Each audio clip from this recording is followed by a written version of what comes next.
উপহত। তাহলে আবার বলি, সর্বপ্রথম শব্দ হচ্ছে কার্পণ্য দোষ। কার্পণ্য, তারপরেটা কি হবে?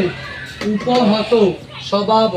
উপহত স্বভাব। ভালো করে দেখো আমি কি বলবো। কার্পণ্য দোষ, কার্পণ্য দোষ, উপহত স্বভাব, স্বভাব। কি?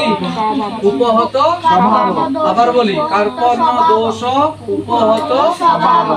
দোষ উপহত স্বভাব। কার্পণ্য দোষ, উপহত স্বভাব। আবার কার্পণ্য দোষ উপহত স্বভাব। কার্পণ্য দোষ, উপহত স্বভাব। তারপরে শব্দটা পৃচ্ছামি। কি? ধর্ম সংমূর।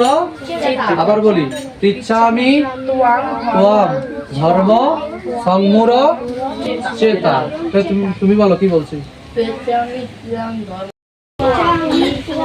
ধর্ম ধর্ম সংমূর। তাহলে আমরা দুটা লাইন একসাথে পাঠ করবো।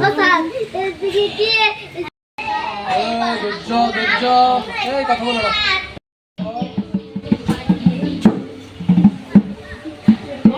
যার যেটা মন চায় সেটাই উচ্চারণ করতে পারবা, কোনো সমস্যা নাই।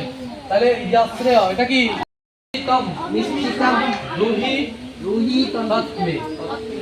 ইয়াশ্রেয় সাত নিশ্চিতম রুহি উপহত স্বভাব।